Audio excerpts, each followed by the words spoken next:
Hindi ko naman sinasadya. Hindi ka magkaroon ng anak, anong gusto mo? Ako bilang lalaki, gusto ko rin naman magparami ng lahi. Kaya hindi mo ako masisisi kung maghahanap ako ng ibang babae na magbibitbit ng lahi ko. Hindi mo yun kaya dahil hindi ka pwedeng magkaroon ng anak. Lahi mo? Magpaparami ka ng lahi? Talagang sa kaibigan ko pa? Parehas ko kayong pinagkatiwalaan pero sinira niyo ang buhay ko. Sige, magparami kayo ng lahi dahil mula sa araw na ito, isinusumpa ko na lahat ng batang may nananalaytay na dugo ninyo, lahat sila daranas ng matinding pangyayari sa buhay nila. Mga kamalasan na dadalhin nila habang buhay.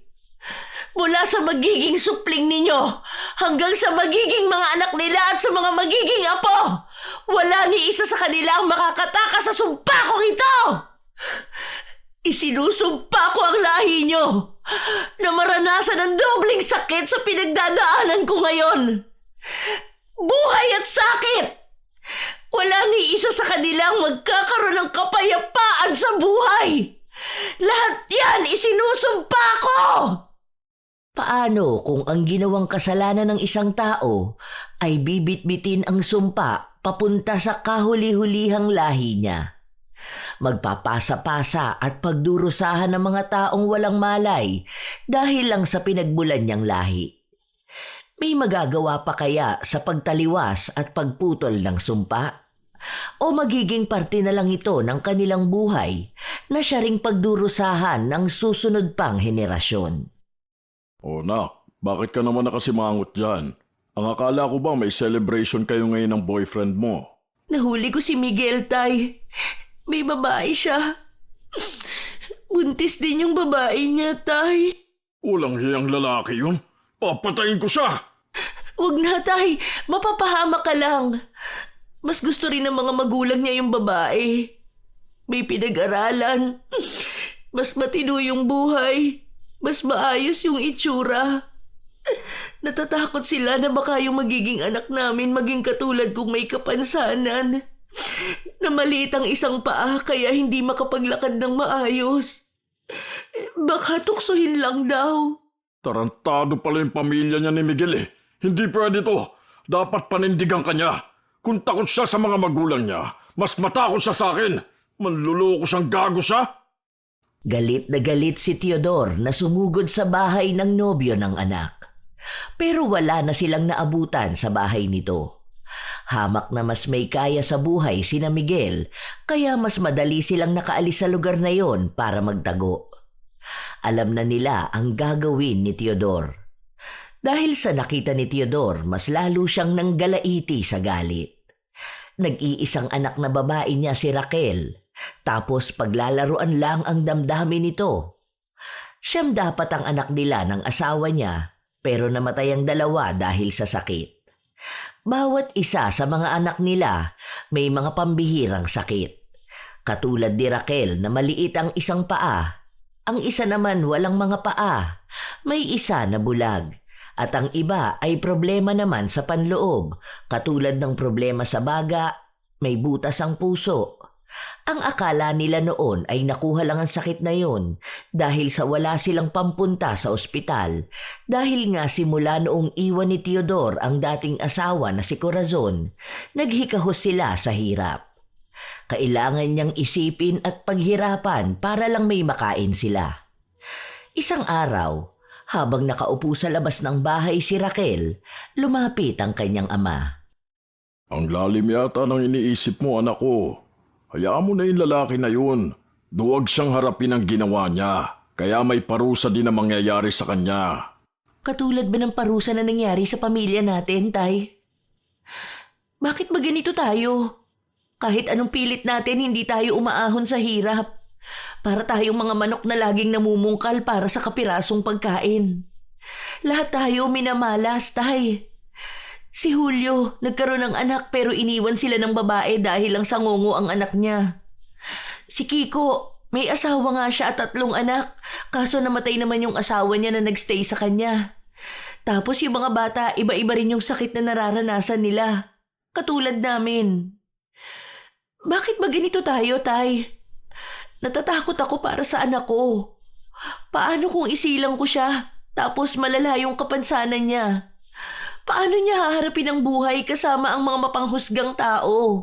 Pagsubok lang to sa buhay natin, anak. Hindi naman ibig sabihin na ganito ang nangyayari sa atin, wala na tayong pag-asa, di ba? Ipagdasal na lang natin ang lahat. Baka totoo nga na isinumpa ang pamilya natin. Katulad sa mga naririnig ko nung bata pa ako. Na namatay sa sama ng loob yung dati niyong asawa. Kaya naisumpa niya tayo. Kaya ngayon dinaranas na natin lahat ito. Hindi totoo ang sumpa. Huwag kang maniwala sa mga ganyan. Hindi ko alam kung sinong sisisihin ko. Ikaw ba o ang tadhana? Dahil sobrang lala ng kalbaryo na to para sa buhay naming lahat. At sa mga batang isisilang pa lang. Hindi namin alam kung anong kasalanan namin. Pero pinagbabayaran namin yun ng walang hanggan. Hindi makakibo si Teodor. Ayaw niyang aminin na malaki ang pagkakamali niya sa kanyang pamilya, kaya ganon ang dinanas nilang buhay. Sa pagnanais niyang ipagpatuloy ang malaking lahi, patuloy din ang kalbaryo ng mga batang ipinapanganak sa lahi nila. Ilang taon pa ang nakalipas, hanggang sa nagkaroon na ng anak si Raquel. Normal naman sana ang itsura ni Leonisa, pero meron siyang malaking bukol sa leeg. Noong bata pa siya, hindi pa ito masyadong halata.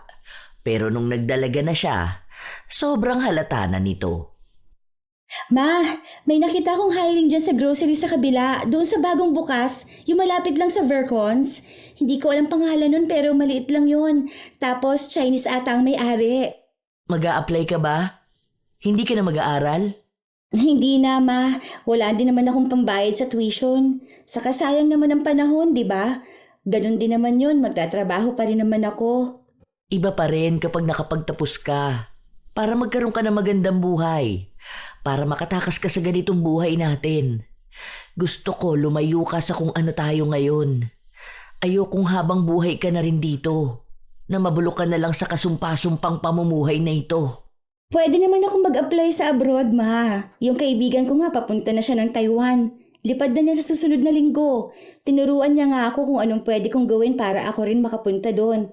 Kung sakali daw, pwede niya rin akong tulungan. Hindi ka naman pwede sa abroad, may sakit ka.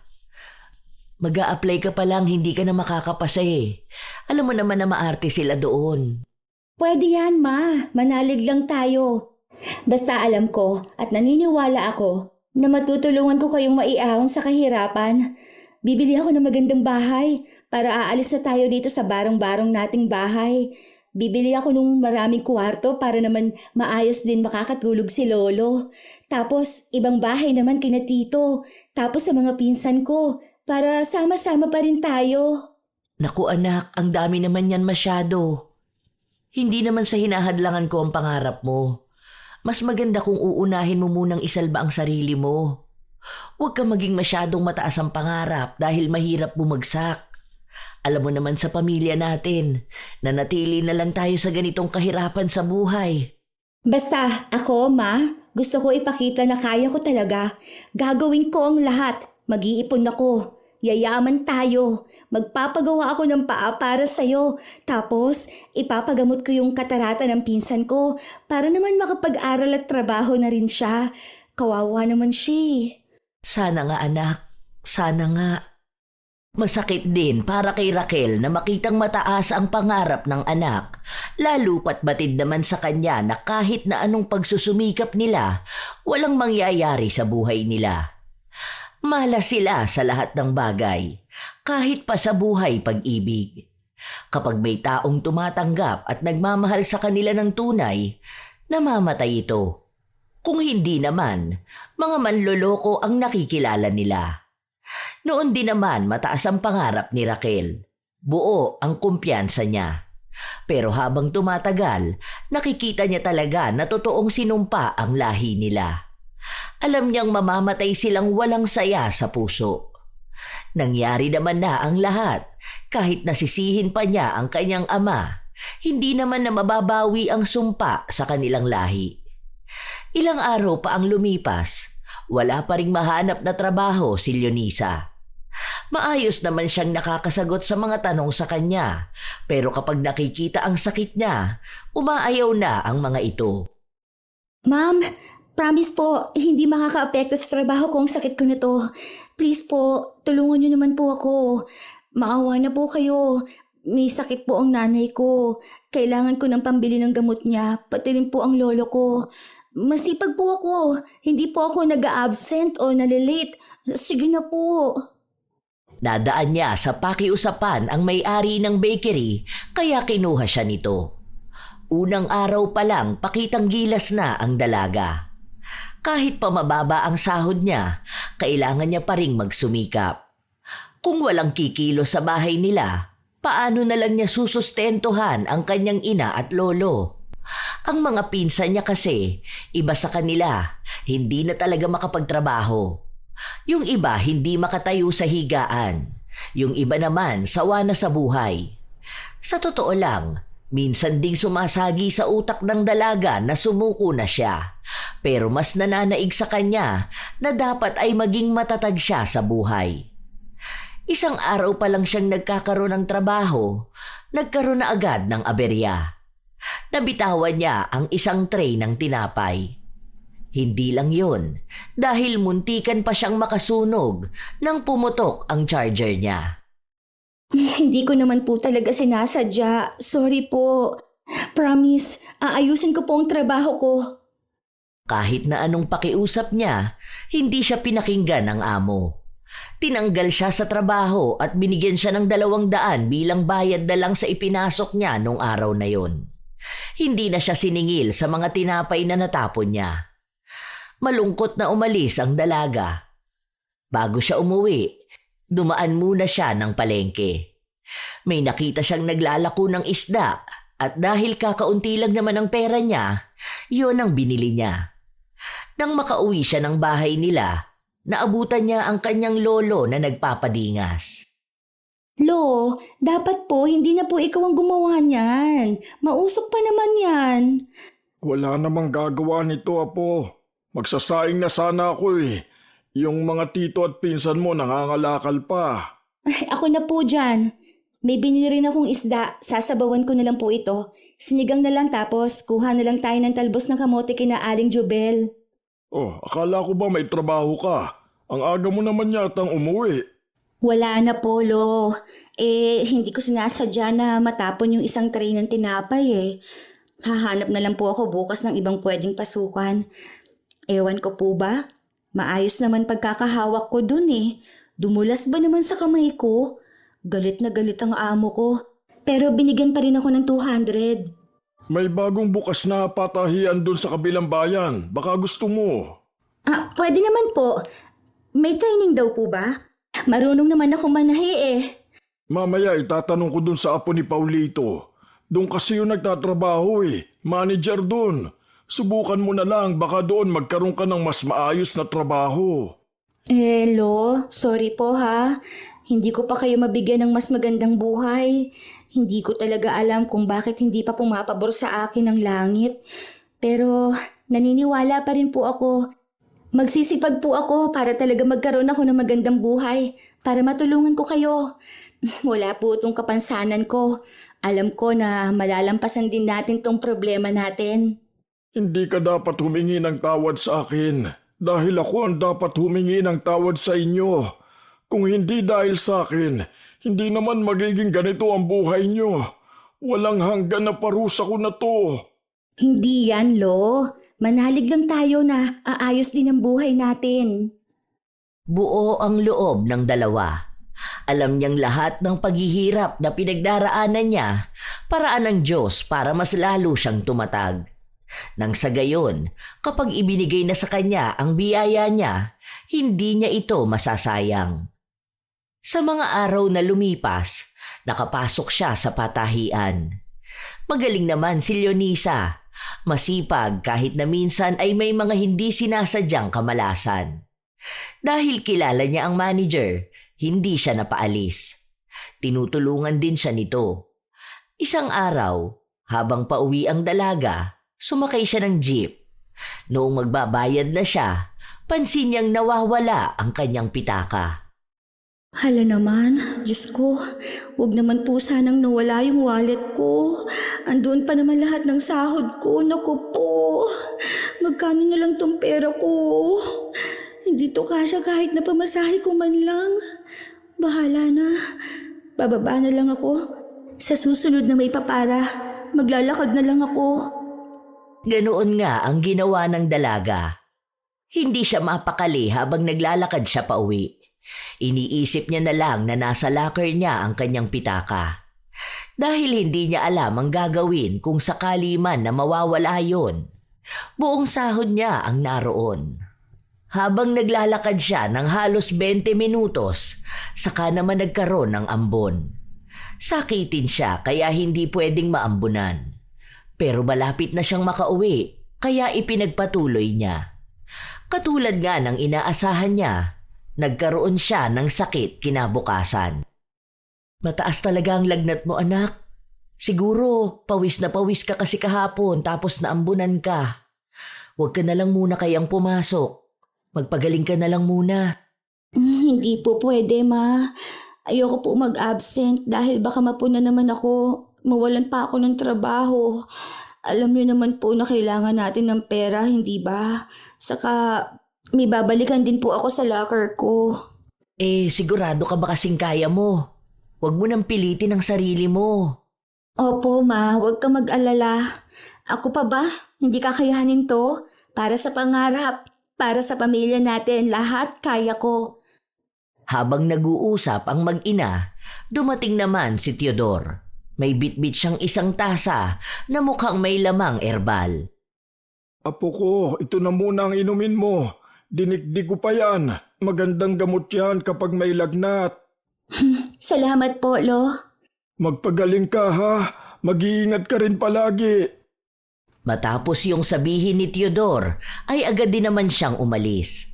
Ang dalaga naman, ininom niya ang bigay ng kanyang lolo. Ma, bakit hindi pa rin po kayo nagkikibuan ni Lolo? Galit pa rin po ba kayo sa kanya? Nakatira lang tayo sa iisang bahay tapos ganito. Oo, hindi ko alam kung maaalis pa tong galit ko sa kanya eh. Wala naman kasing ibang dapat sisihin kundi siya. Kung hindi dahil sa kanya, hindi naman ganito ang buhay natin. Ang habang panahong naging malas. Baon na tayo sa lahat dahil doon sa sumpa ng dati niyang asawa. Hindi naman daw po totoong sumpa at malas, ma. Tayo lang mismo ang nag-iisip nun. Baka yung nangyayari sa atin, itong sakit natin, baka yung ninuno natin may sakit. Kaso hindi lang lumabas sa iba, tapos sa atin napunta. Saka hindi tayo malas. May mga pagkakataon lang talaga na hindi po pabor sa atin. Hindi pa ba malas at kasumpa-sumpa itong buhay natin? May sakit tayong lahat. Kahit bata pa namamatay. Bata pa lang nagdurusa na. Kahit anong pilit natin umangat sa buhay, hindi tayo makaangat. Dahil yung kaluluwa natin nakatali do sa sumpa ni Corazon. Mapuputol naman po ang sumpa basta maniwala lang tayong magiging maayos ang lahat.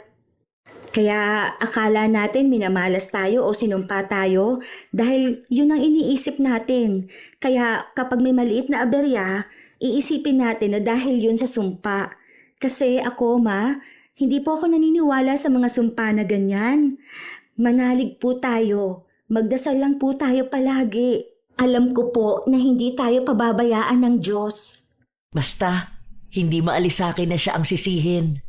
Kung sana nakontento na lang siya sa asawa niya o kaya hindi niya agad binuntis si nanay habang hindi pa sila naghihiwalay ni Corazon, wala namang ganito. Sa kagustuhan niya magparami ng lahi, ayan, dumami nga. Pati kamalasan sa buhay, dumami. Siya ang punot dulo ng lahat ng ito. Kaya habang buhay din akong galit sa kanya. Alam ni Leonisa ang galit ng kanyang ina. Dahil bata pa lang siya noon, lagi na niyang naririnig ang kanyang ina na inaaway ang kanyang lolo. Lalo na kapag may pangyayaring hindi niya inaasahan. Nawala talaga ng tuluyan ang pera ni Leonisa. Buong sahod niya pero hindi na lang niya ito masyadong inisip. Ang ginawa niya, positibo niyang sinabi sa sarili na baka ang nakapulot nun ay taong mas nangangailangan kaysa sa kanya.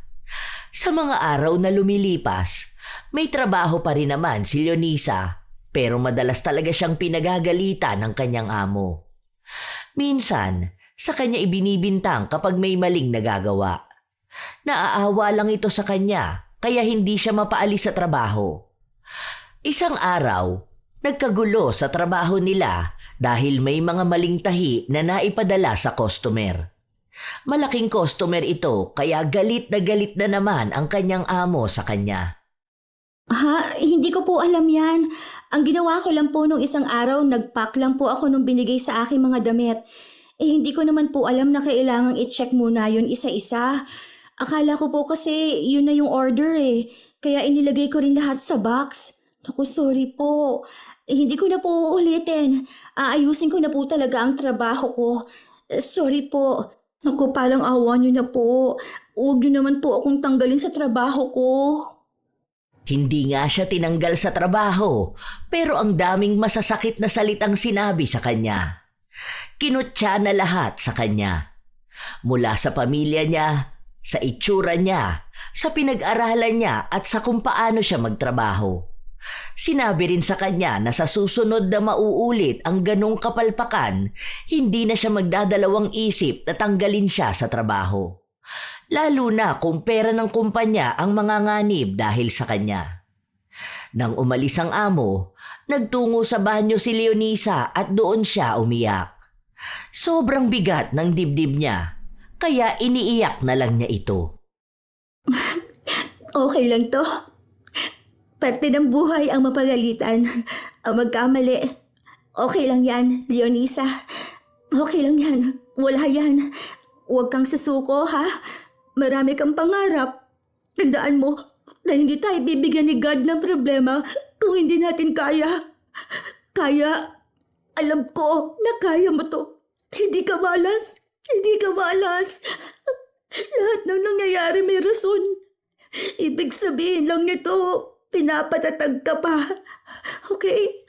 Huwag ka na umiyak. Ayos lang ang lahat. Ayos lang talaga. Pangako. Pilit na pinapalakas ng dalaga ang kanyang loob. Dahil sa oras na sumuko siya, alam niyang matutulad lang siya sa mga kamag-anak niyang sinukuan na ang buhay, na naghihintay na lang ng kanilang kamatayan. Dahil kung ganon ang gagawin niya, ang mangyayari lang ay hindi nga sila makakaalis sa buhay na meron sila noon. Naniniwala siya na siya ang puputol ng kahirapan nila. Makakaisip siya ng paraan para magbago ang kapalaran nila. Hindi iikot sa paulit-ulit na sumpa ng buhay. Isang gabi, nang makauwi ang dalaga, nasa tapat pa lang siya ng pinto ay naririnig na niya ang kanyang ina at lolo na nagtatalo na naman. Ano bang gusto mong gawin ko? Kung naisumpa ang lahi ko, anong gusto mo? Wala naman na ako magagawa, di ba? Kung yun na talagang nangyari, kung yun na ang kapalaran nating lahat, tinanggap ko na nga na ganito na. Wala naman akong kakayahang balikan ng nakaraan para makausap si Corazon, para humingi ng tawad sa kanya, para hindi na umabot sa punto na isusumpa niya ang buong lahi ko. Kung hindi ka lang sana naging makasarili, hindi sana nahihirapan ng ganito ang buhay namin. Ang buhay ng anak ko. Sana nasa maayos siyang kalagayan, hindi yung naghihikahos kahahabol sa magandang buhay na kahit na kailan hindi niya makakamtan dahil malas kaming lahat. Tingin mo ba ginusto ko rin itong mangyari? Naaawa ko sa inyong mga anak ko, lalo na sa mga apo ko. Hindi ko naman alam kung paano puputulin ang sumpa Wala na si Corazon, matagal na siyang patay. Matagal na ring patay ang nanay niyo. Ano, gusto mo rin ba na sumunod ako? Kung pwede lang pero buhay pa ako. Hindi ko alam kung kailan ako mamamatay. Pati tong sumpa mo gusto mong takbuhan? Ikaw mamamayapa ka habang kami at sa mga susunod pang henerasyon, anong mangyayari? Pagdurusahan naming lahat? Hindi naman pwedeng sabihin na wag na magdagdag ng lahi. Dahil paano mangyayari yon kung paulit-ulit lang din na may nagmamahal? Na may mga taong nagbabaka sakali na baka maputol nila ang sumpa na kagagawan mo. Pati yung sumpa na hindi magkakaroon ng magandang buhay pag-ibig, bit-bit namin. Paano? Manloloko ka eh! Manloloko kang asawa! Dinamay mo kami! Oo, alam ko kung anong mali ko. Pinagsisisihan ko naman yun. Araw-araw akong humihingi ng tawad. Araw-araw kong hinihiling na sana bigyan ako kahit isang pagkakataon para maitama ko ang mga pagkakamali ko. Kung alam mo lang din anak, kung paano ako nahihirapan kapag nakikita ko kayo. Pinagsisihan mo kung kailan huli na ang lahat? Sa'yo nagsimula eh. Kung sana naging mabuti ka na lang na asawa sa kanya. Kahit na wala kami sa mundong ito. Basta wag lang namin maranasan kung gaano kapait ang buhay bilang isinumpa. Totoo naman, kasumpa-sumpa na maging tatay ka. Mas hihilingin ko pang hindi na lang nabuhay kesa ganito. Ang malas ng lahi mo dahil sa kamalasan mo sinimulan. Galit na galit talaga si Raquel. Ibinuhos na niya lahat ng gusto niyang sabihin. Hindi na siya makapagtimpi. Sa tuwing naaalala niya kasi ang dinaranas nilang buhay, hindi niya magawang mapatawad ang ama. Minsan, ginugusto na lang niyang hindi siya isilang sa mundo para hindi ganon ang buhay nila. Siya pa naman ang panganay. Ibig lang sabihin nun, sa kanya nagsimula ang lahat. Ilang araw na naman ang lumipas, hindi na nagpapansinan ang mag-ama. Kahit na anong gawin ni Teodor na suyuin ang anak, hindi ito nagpapakita ng simpatsya sa ama. Kaya si Leonisa na lang ang pumagitna sa kanilang dalawa. Patawarin mo ko Apo ha. Alam ko naman kung anong galit sa akin ang nanay mo. Kasalanan ko naman talaga kung bakit ganito eh. Pangarap kong magparami ng lahi. Pero hindi ko akalain na magdurusa talaga ang bawat isang kadugo ko. Bakit po ba bigla na naman kayo nag-away ni Mama? Ang lakas pa ng sigaw niya kanina. Hindi ko alam.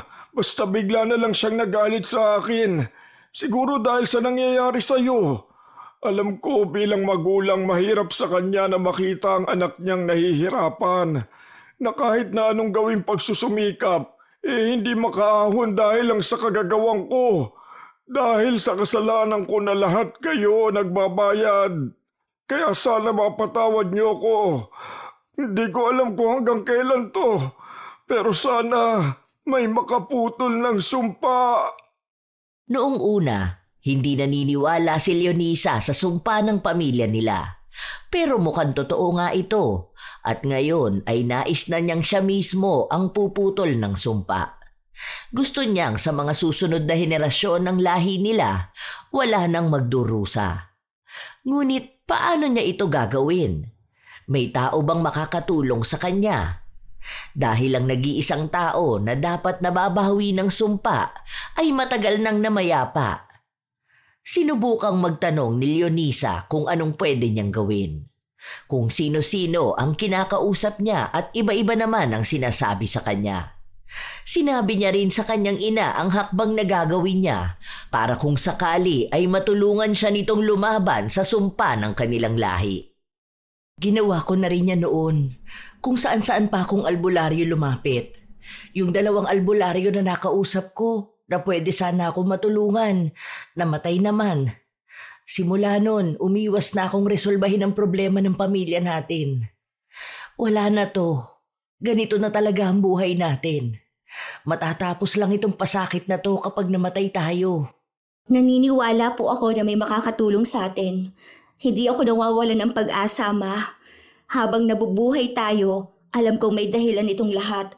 Baka isa na sa atin ang kayang pumutol ng sumpa. Kailangan lang nating maging matapang. Ikaw ang bahala. Basta sinasabi ko sa'yo, mahirap kalabanin ang sumpa na yan sa pamilya natin. Kung hindi lang sana naging manloloko ang tatay ko, hindi sana ganito ang buhay natin eh. Nadamay tayo sa pagkakamali ng isang tao. Tayong lahat ang nagbabayad ng kasalanan niya. Hindi na nakipagtalo pa ang dalaga sa kanyang ina dahil alam niya kung ano ang galit na nararamdaman nito. Matagal na niyang sinasabi ito at kahit naman pigilan niya ang ina, galit na galit pa rin ito kay Teodor. Ilang linggo pa ang nakalipas, ang daming sunod-sunod na kamalasan ang nangyari kay Leonisa. May pagkakataon pang nagmamadali siyang pumasok sa trabaho, nakaapak pa siya ng bubog na bumaon talaga sa paa niya. Madalas din siyang nawawala ng pera, lalo na kapag sahod. Kahit na anong ingat niya, mukhang kakambal na niya talaga ang kamalasan.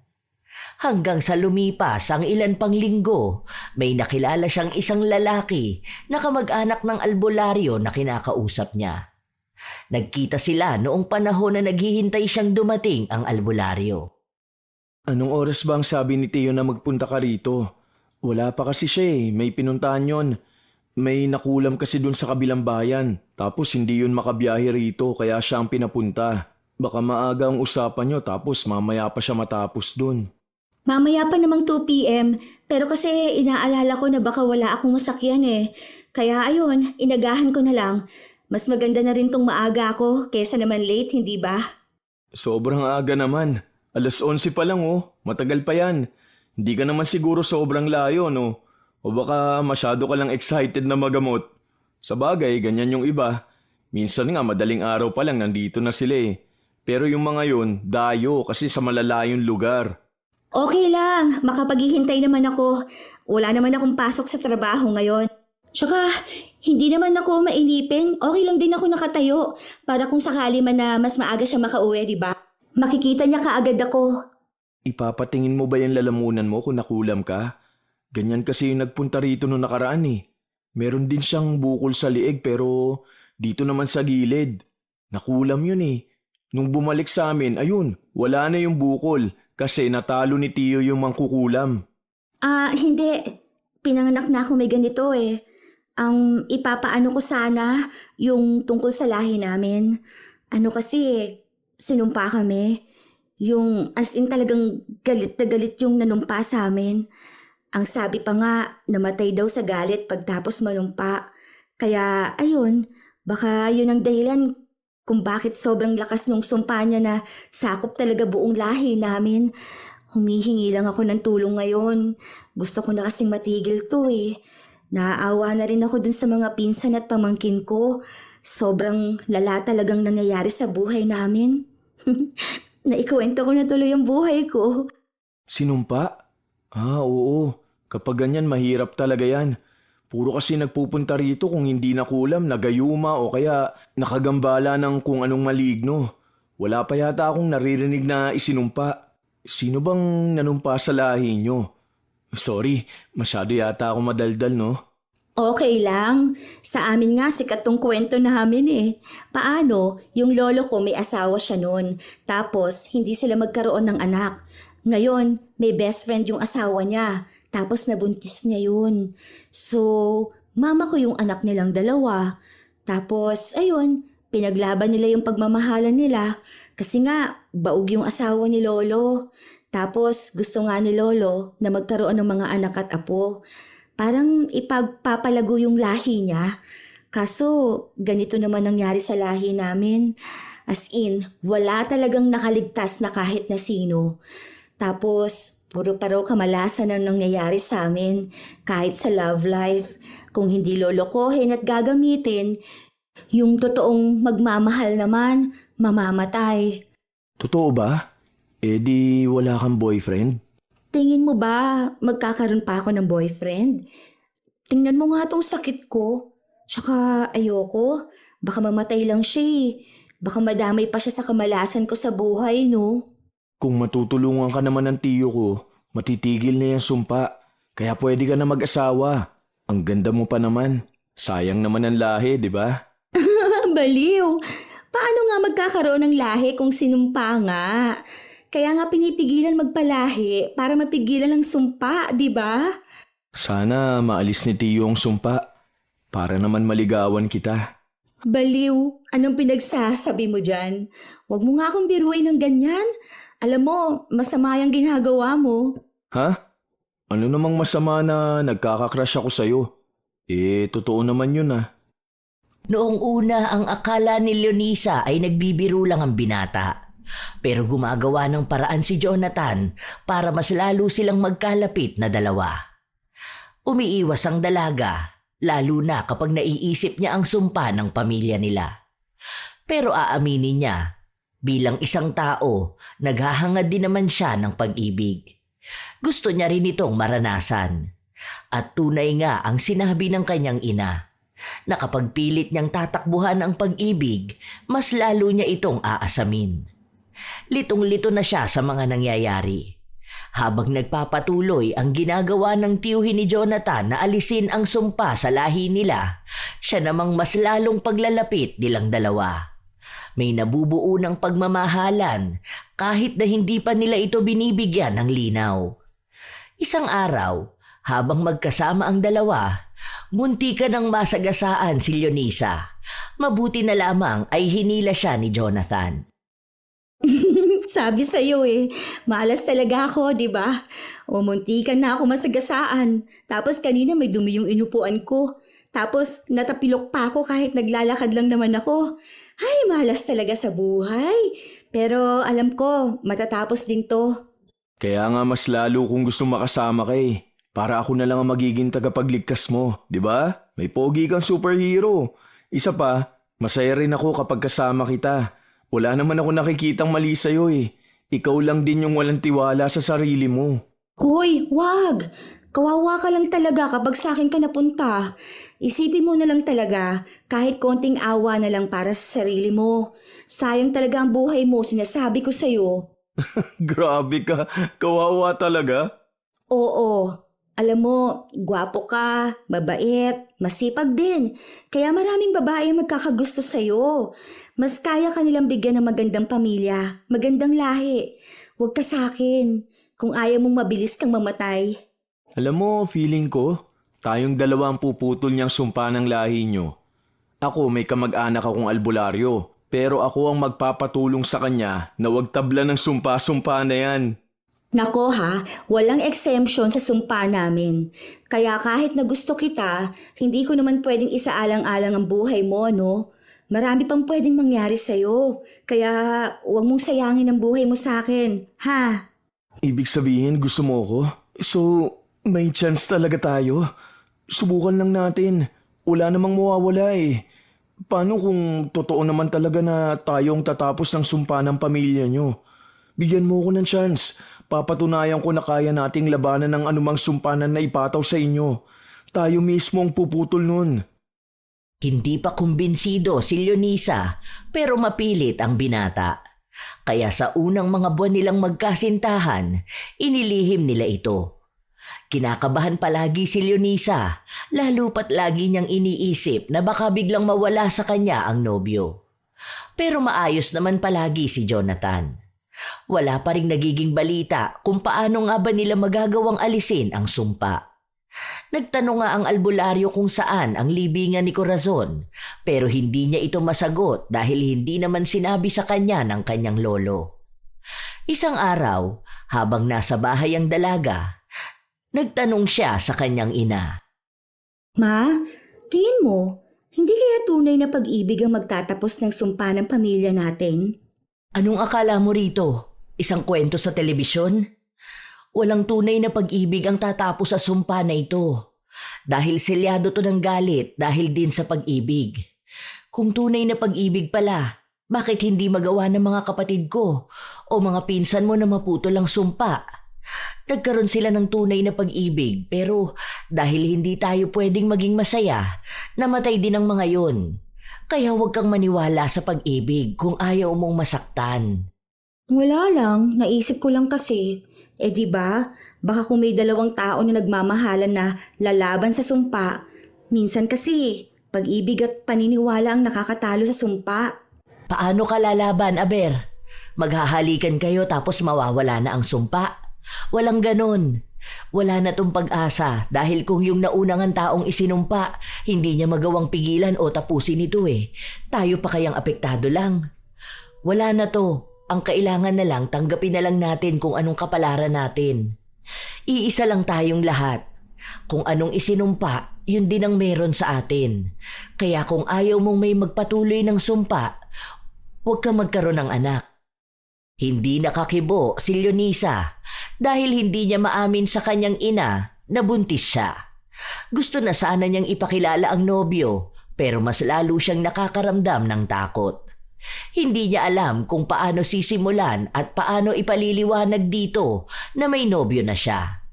Lalo na at ilang beses na ring ipinaalala sa kanya na hanggat maaari ay pigilan niya ang sarili na magmahal. Dahil lahat sa pamilya nila ay nawawalan ng minamahal. Hanggang sa dumating ang araw na mismong ina niya ang nakapansin na tila ba nagdadalang tao siya. Matapos niyang maduwal sa pagkain na bigay ng kanyang lolo. Ayos ka lang ba, Apo? Hindi ba masarap? Doon ko naman yan binili sa tindahan na sinasabi mong paborito mo ang luto. Baka hindi na siya yung nagluluto noon. Teka nga, patikim ako. Oh, maayos naman ah. Parang lasa siyang panis, Lo. Iba talaga siya eh. Ang baho pa. Naku, baka sira na yan. Saka ayoko po muna niyan. Iba yung gusto ko eh. Parang masarap kumain ng kamyas tapos ibababad sa bagoong na may sili. Kamyas? Teka, saan naman ako kukuha niyan? Sandali. Alam ko meron pang tanim nun si Balong. Sige, mamaya paglabas ko kukuha ko nun. May bagoong pa naman tayo dyan eh. Pumitas ka na lang ng sili. Ayos yung gusto mong pagkain ah. Dati ayaw mo nun dahil kamo maasim. Tapos ang tagal pa maalis nung mapakla sa dila. Hindi ko nga rin po alam, Lo. Basta bigla ko na lang din po naisip. Kanina ko pa po yan gusto eh. Kasi naisip ko na parang ang aga pa masyado. Baka kako sumakit ang sikmura ko. Saka gusto ko nga rin ng bayabas. Pero yung sobrang liit as in, yung parang may bulaklak pa sa dulo. Sarap nun eh. Yun naman, mapait. Buntis ka ba, Leonisa? Po? Paano nyo naman po nasabi? Buntis ka ba? Sorry, Ma. Punyeta naman, Leonisa! Ano ba sinabi ko sa'yo? Talagang nagdagdag ka pa ng batang magdurusa sa sumpa ng lahi natin? Alam mo naman kung ano mangyayari sa bata, di ba? Hindi ka talaga nag-iisip? Hindi pa ba sapat yung dinaranas mo? Gusto mo pang mandamay ng iba? Hindi mo ba nakikita tong nangyayari sa ating lahat? Huwag ka magalit sa anak mo. Paano kung nagmahal lang naman siya? Hindi naman niya mapipigilan yun eh. Damdamin yun ng isang tao. Nagmahal? Punyeta ang pagmamahal yan! Alam niyong kasumpa-sumpa ang magmahal sa pamilyang to! Yung lalaki mo, kung hindi ka niyan iiwan, ikaw mismo ang maglilibing sa kanya!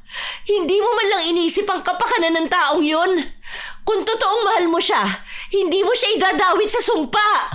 Nagpabuntis ka pa talaga? Ano na lang ang mangyayari sa bata? Ha? Ipapanganak na may kapansanan?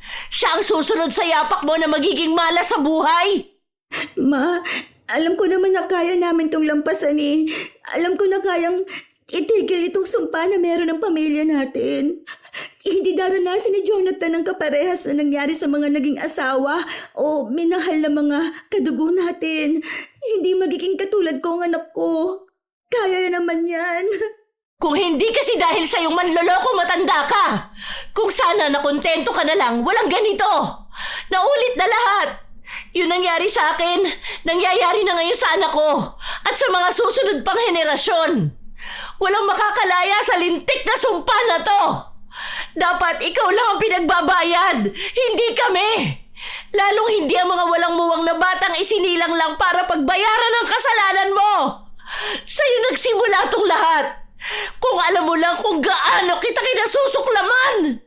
Ma, huwag niyo naman pong awayin si Lolo. Desisyon ko naman din to eh. Naniniwala pa rin ako na baka itong anak ko ang puputol ang sumpa ng lahi natin. Hindi mo alam kung anong ginagawa mo. Hindi mo alam kung anong buhay ang pinapasok mo. Wala na rin naman ako magagawa. Andyan na yan eh. Binuo nyo na yan. Dinala mo na yan sa kasuklam-suklam na lahi na to. Hindi ka na naawa sa bata. Alam mo kung anong kamalasan ang mapabilang sa pamilyang ito. Paglaki ng anak mo, magsisisi rin siyang napabilang siya sa pamilya na may sumpang pinagbabayaran kahit na hindi naman siya ang may kasalanan. Halatang galit na galit ang ina ni Leonisa. Naiintindihan naman ito ng dalaga dahil alam niyang iniiwas lang siya ng ina na danasin ang sakit na nararamdaman nito.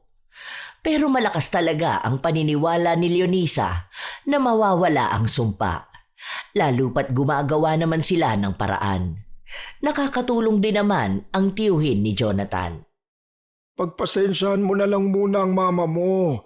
At pasensya na rin apo ko ha, kung nadadamay kayo sa kasalanan ko. Kung sana mabibigyan lang ako ng pagkakataon na maitama ang mga pagkakamali ko, ginawa ko na. Pero hindi ko talaga alam kung paano eh. Araw-araw ako nagsisisi, pero alam kong walang nakakarinig sa akin. May kausap na po akong albularyo. Yung pong tiyo ni Jonathan, gumagawa po siya ng ritual para mawala itong sumpa ng lahi natin. Manalig lang po tayo. Alam ko po at naniniwala po ako na magiging maayos ang susunod na henerasyon ng lahi natin. Hindi po tayo habang buhay na parurusahan. Sana nga po, sana nga. Dahil alam na ng pamilya niya ang kanyang pagdadalang tao, ipinakilala na rin ni Leonisa ang kanyang nobyo. Dinala niya ito sa kanilang bahay pero hindi nakipag-usap ang kanyang ina. Galit yata sa atin ang mama mo. Iniiwasan niya ako kanina pa eh. Tapos nung binati ko siya, tuloy-tuloy lang siya naglakad. Pero okay lang. Alam ko naman kung bakit eh. Dahil alam niya na pwedeng may masamang mangyari sa relasyon nating dalawa. Hayaan na lang muna natin. Alam ko namang nag-aalala lang siya sa mangyayari sa buhay ko eh. Pero mahal ako ng mama ko. Hindi niya lang tanggap na baka masaktan ako. Hayaan mo. Kakausapin ka rin niya. Kapag napatunayan na natin sa kanya na mapuputol natin ang sumpa, alam ko magiging masaya rin siya sa kung ano man ang meron sa atin ngayon.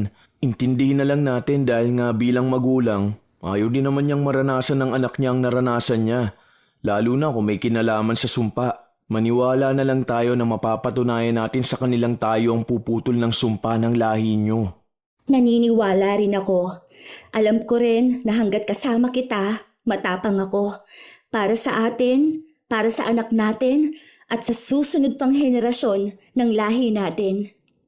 Kahit na magkasama silang dalawa na nakatira sa iisang bahay, hindi pa rin maalis sa isipan ni Leonisa ang mga posibilidad na maaaring mangyari kay Jonathan. Tumira na kasi silang dalawa sa iisang bahay. Nangupahan sila kung saan si Jonathan ang nagtatrabaho habang si Leonisa naman ay nasa bahay lang. Inaalala rin kasi ni Jonathan ang bata na baka mapahamak ito lalo pat takaw sa aksidente si Leonisa.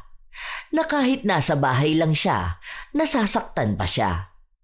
Minsan, dumalaw ang ina ni Leonisa sa bahay nito.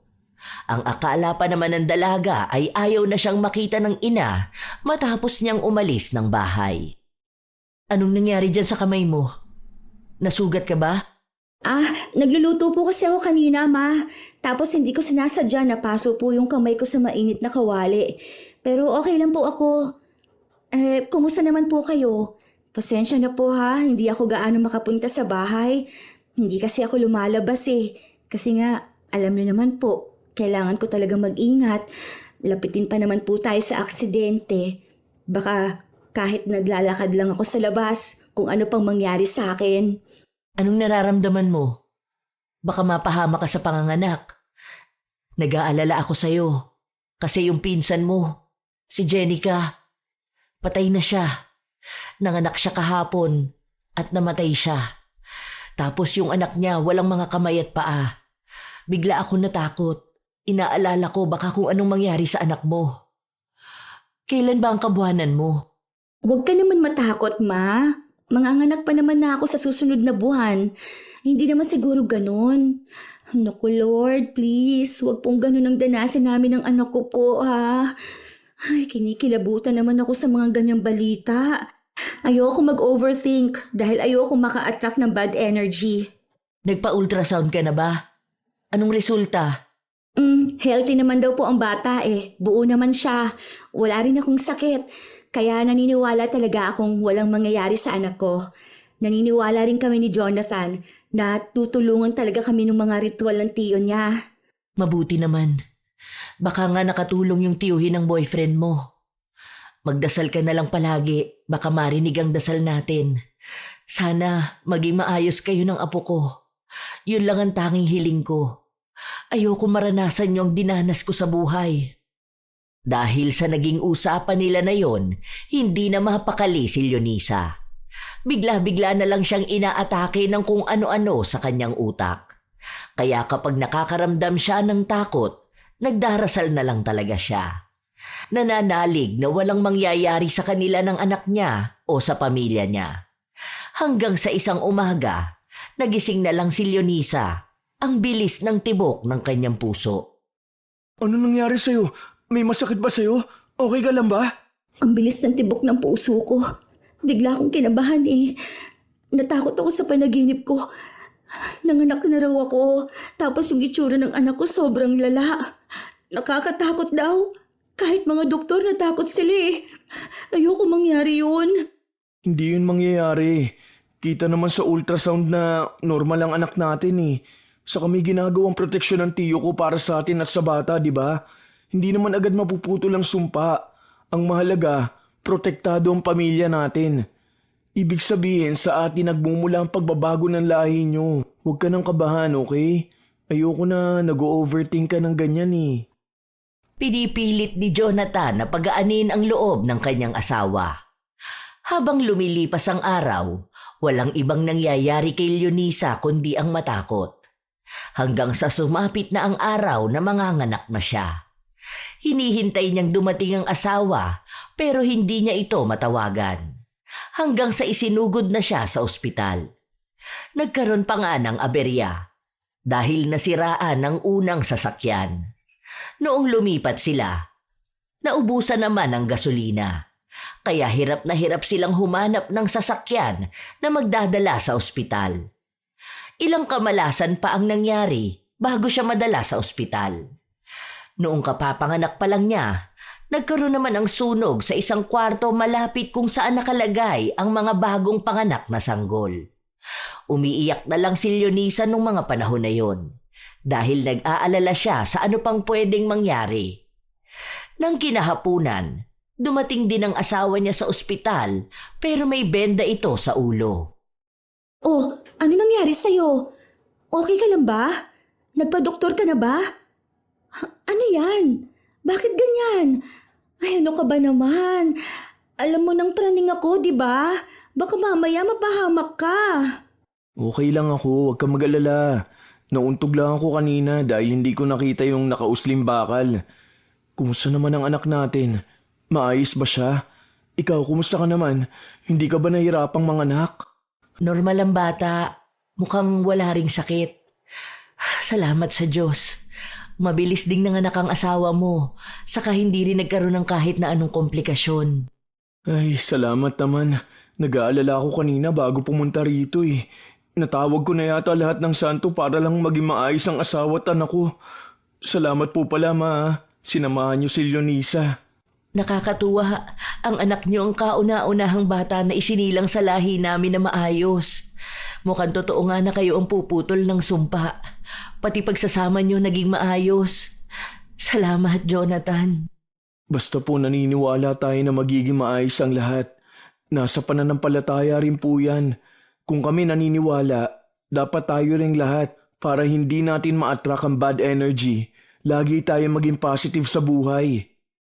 Inoobserbahan nila ang bata at mukhang maayos nga ito. Walang nakita na kahit na anong sakit. Kaya ikinatuwa nilang lahat ang nangyari. Iniisip nila na sa mga susunod na henerasyon, wala na ang sumpa na nakapataw sa pamilya nila. Mukhang si Leonisa nga ang pumutol dito. Dahil siya lang din ang nagkaroon ng karelasyon na tumagal. Doon lumakas ang paniniwala nila na sila rin sa susunod ay magiging maayos. Masaya si Leonisa na nabigyan niya ng inspirasyon ng lahi niya. Isang araw, bumisita si Teodor sa bahay ni Leonisa para makita ang kanyang apo. Ang ganda naman ng apo ko. Kamukha ng mama niya. Paano naman po ako, Lo? Ay, kamukha din ng papa niya. Dalawa ho kami yung kamuka. Ang mata nakuha sa'yo, Jonathan. Pero itong ilong, ay ang cute. Kuha sa mama niya. Buti hindi masyadong naging pango. Kaya nga po, Lo eh. Ang sa mama niya kasi ganito lang kaliit oh. Halatang Pilipino. Hoy, palibasa, malaki lang yung ilong mo. Parang laging galit kasi, ang laki ng butas ng ilong. Napakaswerteng bata. Sana tuloy-tuloy na apo ko. At sana lahat din ng isisilang yung mga apo ko ay maayos na. Gusto kong makita kayo na maayos at malayo sa sumpa ng pamilya natin. Huwag na lang po nating pag-usapan yung mga ganyan, Lo. Ayoko na rin pong maalala o balikan kung anumang nangyari sa pamilya natin. Ang mahalaga po, nakatakas na tayo. Ito na po ang simula ng pagbabago ng lahi natin. Wala na po ang sumpa. Wala nang magiging kalbaryo para sa ating lahat. Masaya sana. Maganda ang mga naiisip ni Leonisa. Nakalaya sila. Nakaligtas ang bata sa sumpa. Pero hindi ibig sabihin nun ay nakaligtas na siya sa hagupit ng paghihiganti sa lahi nila. Nagising na lang siya ng madaling araw. Hindi niya pansin na wala pala ang asawa niya. Nakatulog siya nung hapon kaya ang akala niya ay umuwi na si Jonathan. Sa hindi mawaring dahilan, nakaramdam siya ng kakaibang kaba. Napatingin siya sa kanyang cellphone. Walang tawag. Walang kahit na anong tugon ang asawa. Ay, Diyos ko po. Sana naman maayos ang asawa ko. Walang masamang mangyari sa kanya. Ay, ano ba, Jonathan? Nasaan ka ba? Bakit nakapatay itong cellphone mo? Malalakas na pagkatok ang narinig ni Leonisa mula sa pinto. Sunod-sunod yun. Kakilala niya kung sino ang kumakatok. Isa sa mga kaibigan ng asawa niya.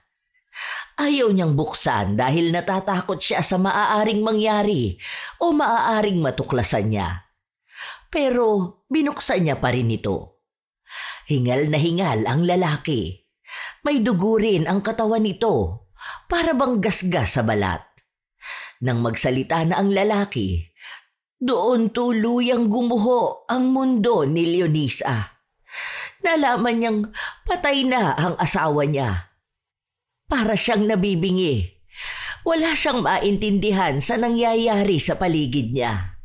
Ayaw niya yung paniwalaan dahil paano niya tatanggapin na wala na ang asawa niya kung nangako ito sa kanya na hindi siya mapapahamak kahit na ano ang mangyari. Sana nga lang ay panaginip yun, pero hindi. Nagpasama si Leonisa sa kanyang ina. Kitang-kita niya na bangkay yon ng asawa. Hindi to totoo, Ma, di ba? Gisingin mo si Jonathan, Ma. Sabi mo sa kanya, umiiyak na si baby, oh. Hinahanap na siya. Ma, sige na, Ma. Sabi mo sa kanya, umuwi na siya. Wala na tayong magagawa, anak. Ito na yun mismo. Patay na ang asawa mo. Patay na si Jonathan. Hindi yun totoo, Ma, di ba? Baka naman niloloko niya lang ako. Baka may surprise siya sa akin. Ang sabi niya kasi may ibibigay siya sa akin eh. Hindi naman yung ganito, Ma. Yung anak namin, oh, naghihintay sa kanya. Ma? Hindi kumibo si Raquel, kaya nagwala na si Leonisa at ilang beses niyang tinawag ang asawa niya. Wala pang 1 taon ang kanilang anak. Kapapanganak niya lang, tapos mawawala na siya ng asawa. Nawala sa kanya ang taong nagpapaalala sa kanya na hindi siya malas. Pero ngayon, mukhang ang sumpa na akala nilang natakasan nila ay siyang sumpa na paulit-ulit siyang nilalapitan. Hindi niya tinanggap ang nangyari sa kanyang asawa. Iniisip niya palagi na nasa trabaho lang ito.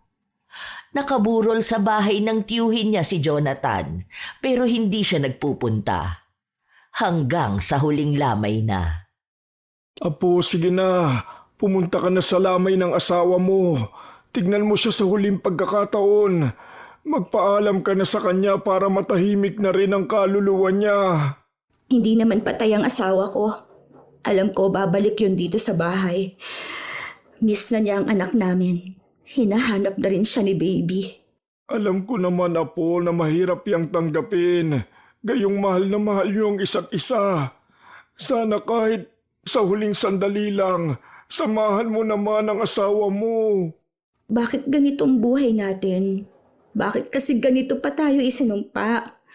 Bakit kailangan pagdusahan lahat? Akala ko maayos ni. Akala ko nakawala na ako. Mas masakit pa pala yung balik sa akin. Doble. Hindi lang. Higit pa sa ilang libong sakit. Umaasa ako na maayos na eh. Umasa akong tapos na eh. Pero hindi tayo tinatantanan ng lintik na sampa na to. Mahal na mahal ko yung asawa ko, Lo.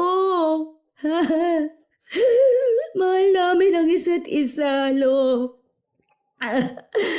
Bakit kami ang nagbayad ng kasalanan mo? Bakit kami ang paulit-ulit na binabalikan ng galit ng dati mong asawa? Bakit kami? Wala naman kaming kinalaman dun, Loy. Wala kaming kasalanan, di ba? Ang tangi lang naming kasalanan. Ipinanganak kami sa lahi mo. Patawad na po. Patawarin niyo ako. Kapag ba pinatawad kita, mawawala tong sumpa? Babalik ba ang asawa ko? Magiging maayos pa ang buhay namin? Yung mga tito ko, mga pamangkin ko na nagdusa tulad nitong sa akin, magiging maayos din ba sila? Yung mga batang isisilang pa lang, makakatakas ba sa parusa? Hindi naman yata, di ba? Bakit ngayon ka pa hihingi ng tawad? Bakit sa amin pa? Bakit hindi nung mga panahon na nakasakit ka ng ibang tao? Kami yung nagdusa eh. Kami yung nagbayad. Bakit kasi gumawa kayo ng kasalanan noon? Bakit hindi mo pinag-isipan na nakakasakit ka ng tao, Lo? Bakit? Hindi ko alam. Pasensya na kayong lahat sa akin. Alam ko ang galit nyo. Tama lang na magalit kayo sa akin dahil wala akong kwentang tao. Ako ang nagdala sa inyo sa sitwasyon na ganito. Inuna ko yung kagustuhan ko at nagbakasakali na hindi magtatagal ang sumpa. Pero mali ako dahil mas lumalala pa ngayon. Kung buhay ko man ang kabayaran, sana maging sapat na yon para sa pagbabago at kapatawaran yung lahat. Ilang beses na humingi ng tawad si Theodore. Pero kahit na paulit-ulit niyang gawin yun, wala pa ring mangyayari. Patay na si Jonathan at nagdurusa na si Leonisa. Sa huling sandali na makikita ni Leonisa ang lalaking mahal niya, bumuhos ang kanyang luha. Wala siyang ibang ginawa kundi ang umiyak, ang magmukmok, ang malungkot at magkulong. Damang-dama niya kung ano ang ibig sabihin ng sakit. Kung ganoong kasakit ang dinanas ni Corazon matapos siyang traidorin ng asawa at kaibigan, magagalit naman talaga siya ng husto. Pero ang hindi maunawaan ni Leonisa ay kung bakit kailangang pati sila ay madamay. Dahil kung makikita lang nila si Corazon, marahil ay maaawa ito sa kanila. Ang tunay na kinagagalitan lang naman ito ay si Theodore. Sa paglipas ng ilang buwan na wala na ang asawa ni Leonisa, nagsimula siyang bumalik sa bahay nila. Pero hindi na rin niya kinakausap ang kanyang lolo. Doon niya lubos na naunawaan kung bakit iba sa mga kamag-anak nila ayaw nang kausapin si Theodore. Apo ko, tignan mo to. Bumili ako ng laruan para sa anak mo. Tingnan mo, matutuwa siya rito. Inipon ko pa ang pera ko para mabili ito. Hindi matutuwa ang anak ko dyan. Baka mamaya madamay pa siya sa kamalasan nating lahat. Hindi ko pa nga sigurado kung may susunod pang malas na mangyayari sa buhay ko. Pero wag naman sanang madamay ang anak ko. Wag naman sana sa kanya mapunta ang karma na dapat kayo ang nagbabayad. Nakakasuklam to.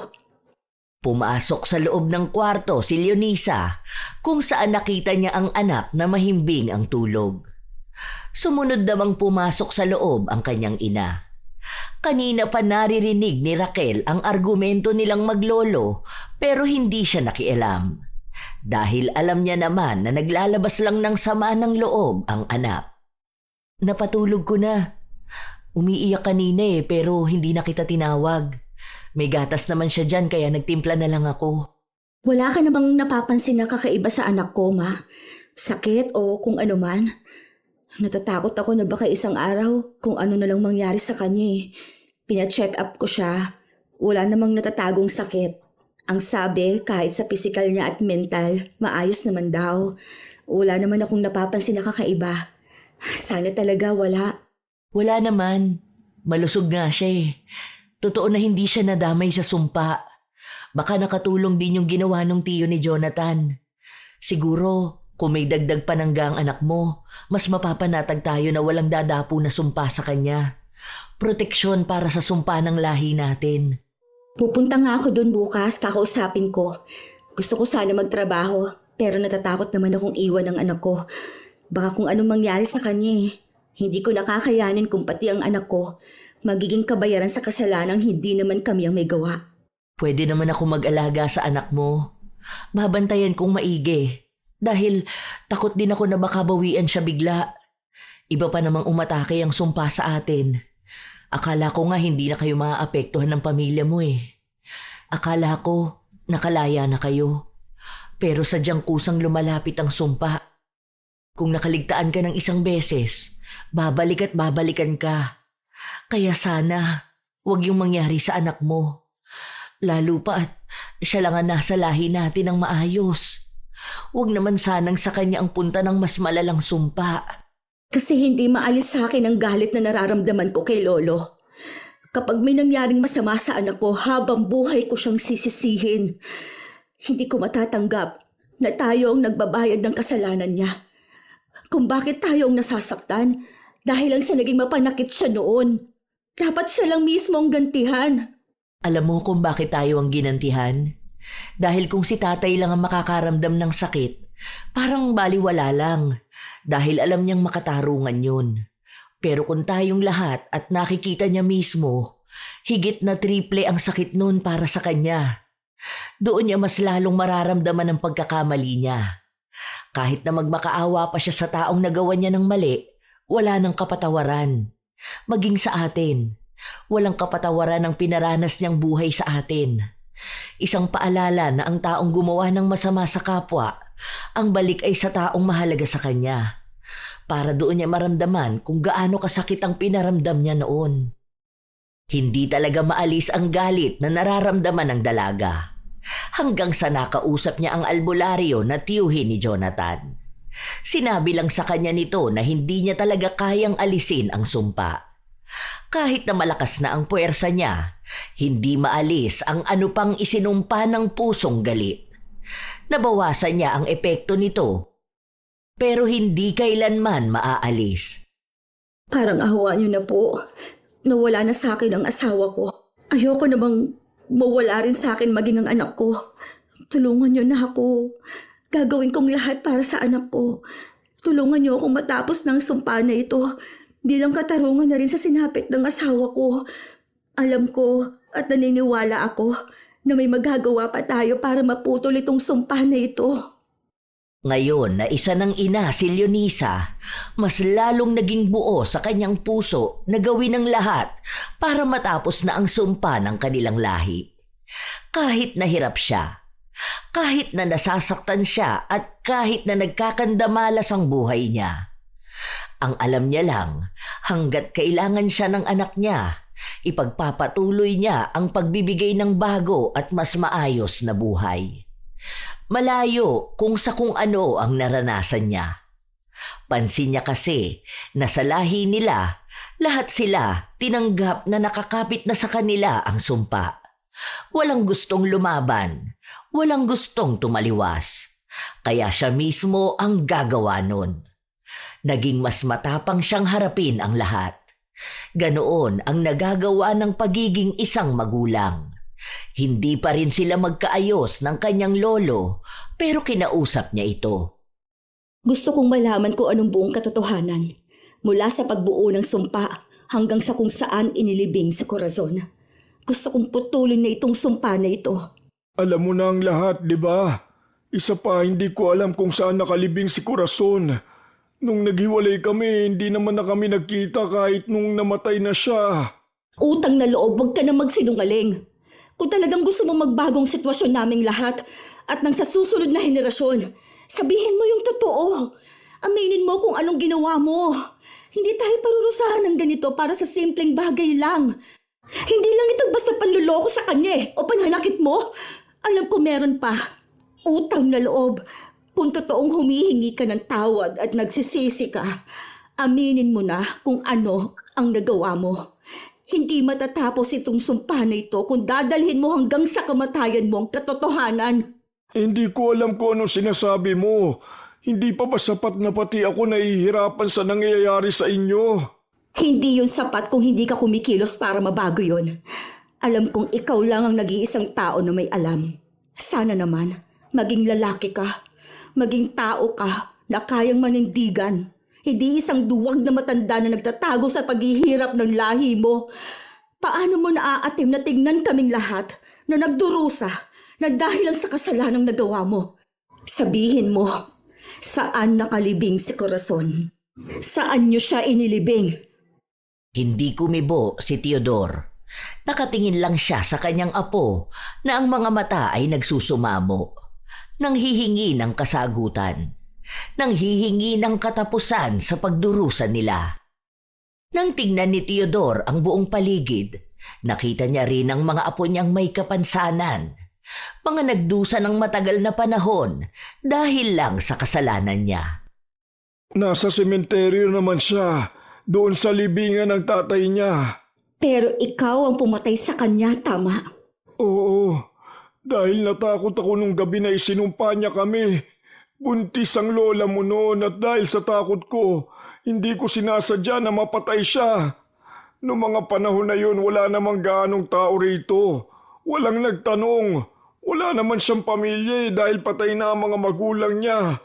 Pinalabas ko na lang na nagkaroon siya ng sakit.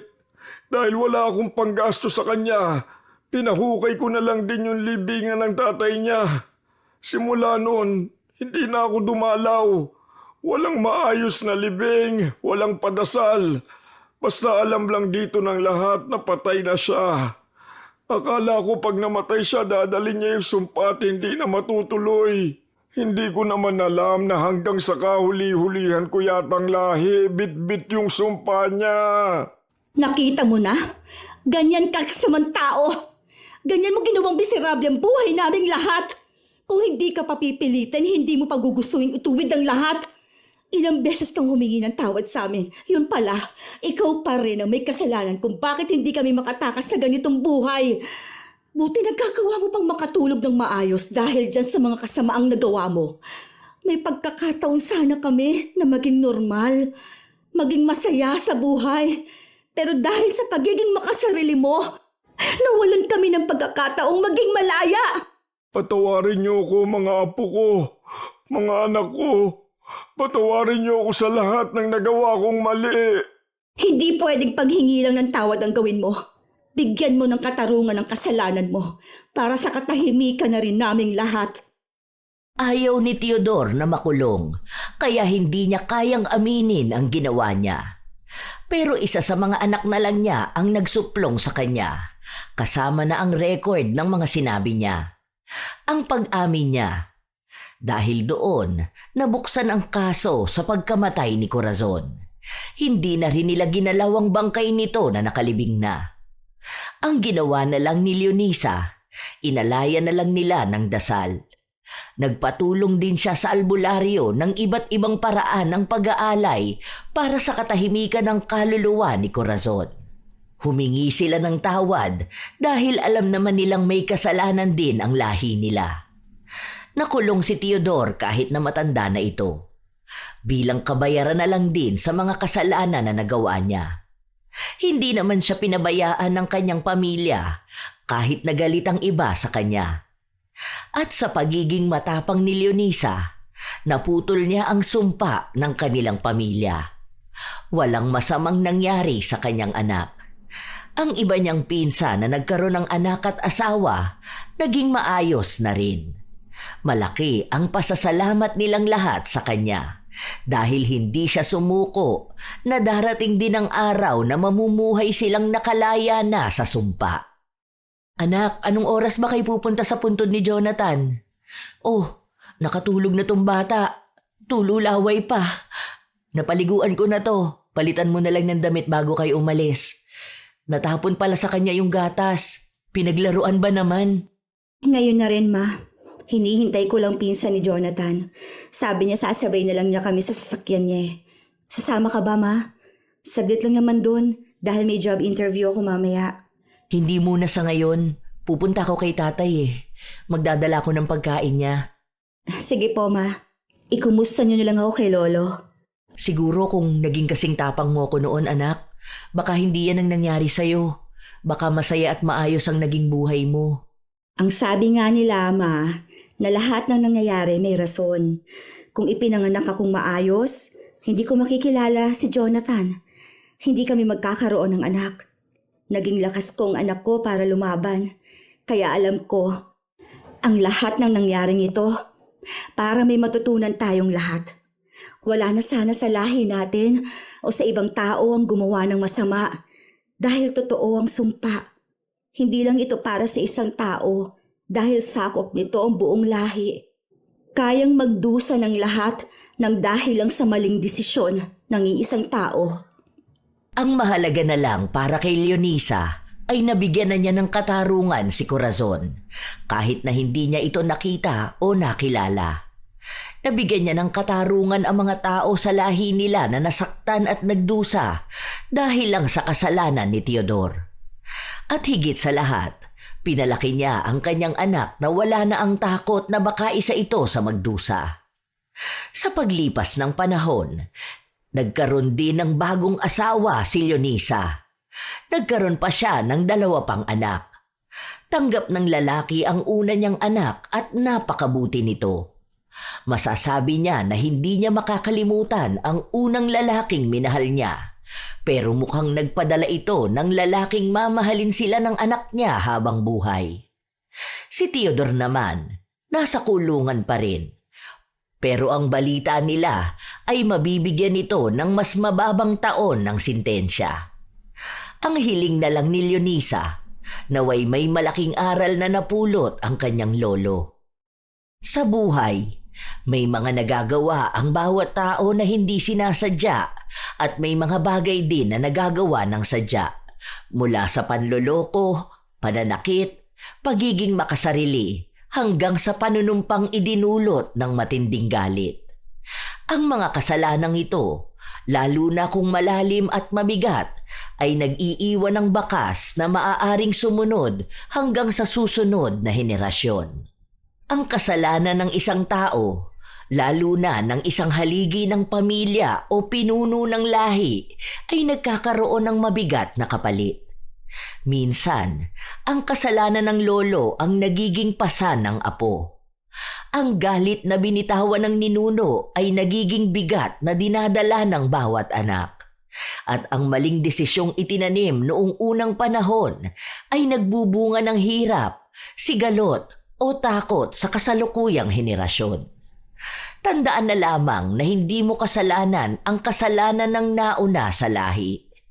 Kahit na minana ang sumpa, hindi ibig sabihin na kailangang manahin ang kamalian. Hanapin ang paraan para maputol ang sumpa o ang nakasanayang pagtanggap sa kamalasan. Maging dahilan ng pagbabago. Gawin ang ibang paraan para wala ng ibang henerasyon ang magdusa. Wala ring taong magbabayad ng kasalanang hindi nila ginawa.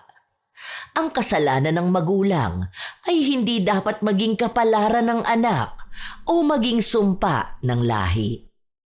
Marami talagang tao ang nagiging masama na nagiging dahilan para magdusa ang ibang tao. Tila ba nagiging kabayaran sa kasalanang hindi rin naman niya ginusto? Kayo ba mga apo, may nakilala na rin ba kayong tao na tila nagbabayad ng kasalanang gawa ng lahi nila? Kung kayo rin ay may opinyon ukol sa ating bagong kwento, maaari nyo yang ibahagi. Naway may aral kayong natutunan. Shout out sa ilan sa mga masusugid na tagapakinig ng mga istorya ni Lola Telang. Chef M at sa kanyang mga kasamahan na sina Ate Auring, Minda, Leslie, Faye, Dennis at Jay ng Amira Boxes Handicrafts, Elgin TV Vlog, Jocelyn Kai, Pambahay na Account at sa Grape Family ng Imus Cavite, Nika Jean Perez, Rodel Adona, Aika Ella Sabado, Geraldine Narbasa, Barbilin G at sa matatalino niyang anak na sina Vince at Catriona, ni Classic 59, Sky Maminta, Lynn Buro, Rose R. Dugitom, Mariel Toleco, Nicole Diasanta, Emer DLS, Jen Arellano, Marlene Guevara, Heidi Verzon. Shout out din sa inyo, Julie Habitan, Rosemary Casonete, Christine Bukalig at sa lahat ng customer na kumakain sa kanilang karinderya sa San Isidro, Cabuyao, Laguna. Michelle Manuge at Ricky Manuge, Fritz Love, Judeline Pakin, Pamela Agasang, Angelina Ay, Jocelyn Balangkit, Ana Orada, Tara Dabi, Michelle Okumura, Jocelyn Morilla, Renz Hamir Apollo, Charmaine Ebon, Charmy Curato, Nana, Muy Moy, Maricris Sumage, Romina Buado at Angelo Dizon ng Marikina City, Shirley Villanueva. Shout out sa mga mahal kong apo na hindi nawawala sa bawat istorya ng lola.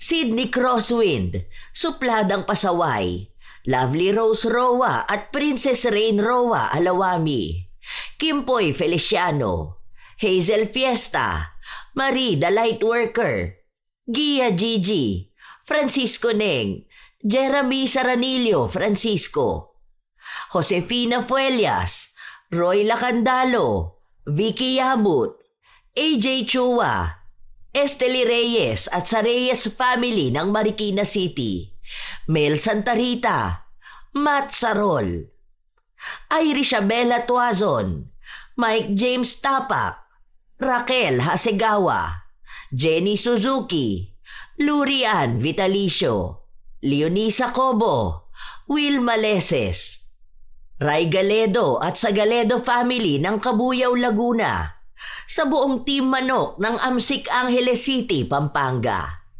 Angelina Ignacio, Ami Bag, Ami Yong, Rosalina Bugayong, Lance MBB, Gemstone Claro, Lydia Lopez, Elise Padilla, Lynn Hasegawa, Maria Lee Nakagawa, Arvid Shane Hoiberg Channel, Gami Neil Francisco at sa kanyang asawang si Dada Neil Francisco, Pureza Tagiwalo, Rachel Whitney, Alma Naong, Jennifer Makasinag, Jaime Constantino, Milrose Demate, Razon Yao, Robert Crimen, Cherry May Libiran, Roslyn Mangilin.